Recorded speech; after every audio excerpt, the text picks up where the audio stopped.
Nothing illustrates America's breakdown like the way the president's hometown celebrates its holidays. Memorial Day, 12 dead, 56 wounded. The 4th of July, 10 dead, 53 wounded. Labor Day, 9 dead, 46 wounded. This kind of third world carnage has become absolutely normal. If the president held a press conference every time multiple people were murdered by criminal gangbangers with illegal guns in Chicago, we'd hear from him almost every day. Instead, he says nothing. And the untold secret in Washington is that he has all the laws he needs to stop the bloodshed now. Under the existing federal gun laws, he could take every felon with a gun, drug dealer with a gun, and criminal gangbanger with a gun off the streets tomorrow and lock them up for 5 years or more. But he won't do it. His Justice Department won't do it. And the media never ask why. So convicted gangbangers carry illegal guns because they fear rival gangs more than they fear being prosecuted for a gun charge.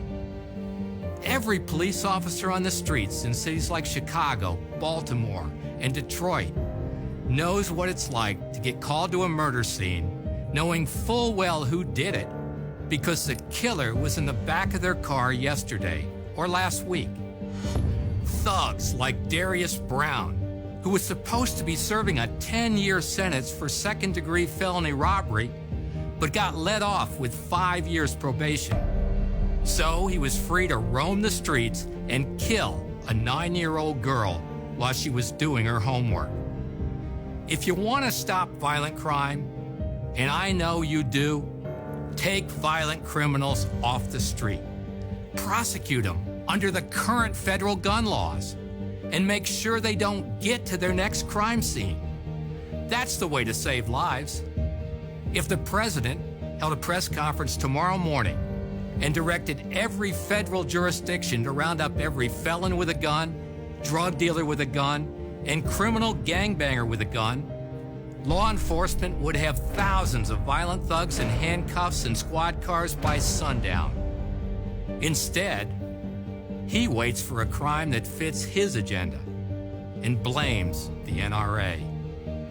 Mr. President, we will not accept blame for your failure. The NRA has demanded the strongest possible prosecution of the federal gun laws for over 20 years. Our repeated calls have been met by deafening silence from the Washington elites. President Obama and Hillary Clinton and other politicians use the carnage to campaign for more gun laws they won't and don't enforce. And the good, honest Americans living out in farm towns in Nebraska or Oklahoma, or working 2 jobs in inner city Chicago or Baltimore, people who keep their heads down, raise their kids, and just try to do the right thing, they see through it all. We've lived through the Clinton administration's utter lack of federal gun prosecutions, and the Obama administration is following suit while the country suffers. And we know that a second Clinton administration will just mean more of the same. Americans have no tolerance for violent thugs, no tolerance for the politicians who enable them, and no tolerance for a media that devotes endless time to new gun laws, but won't even ask why we don't enforce the existing federal gun laws we already have. No organization has been louder, clearer, or more consistent on the urgent need to enforce the federal gun laws than the NRA. And in the face of mounting political and media pressure to demean, shame, and silence us, we will fight. If you have had enough of the dishonest debate, if you're sick and tired of politicians blaming you and your guns for their failure, demand truth and justice. Stand and fight with the NRA.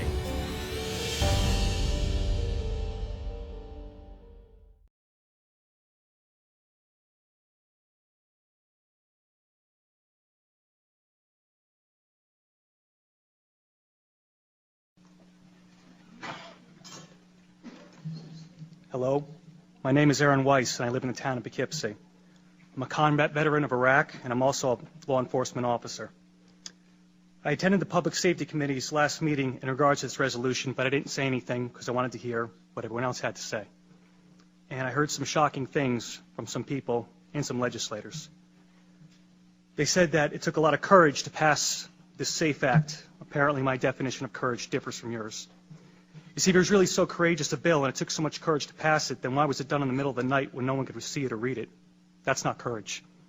That's a mafia-style sit-down and divvy up what's good for the bosses. Courage is taking the right and true course of action, not the politically expedient one. And anyone who is proud of this law must also be proud of the Patriot Act, the TSA, imprisoning Japanese citizens in World War II, since all these actions were spurred on by emotional fear and rammed through in the name of public safety.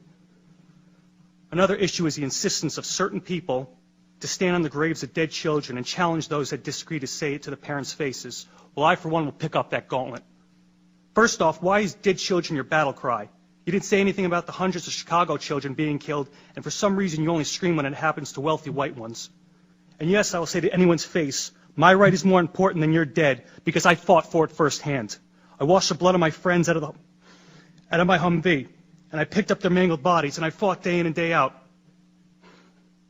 I did more things that you people can't imagine. So yeah, my right trumps your dead. I earned it in blood. I gave up a lot for this country, including my youth, and better men than me gave up a whole lot more, so that all you, myself included, could enjoy the rights that are guaranteed to us in our Constitution and Bill of Rights.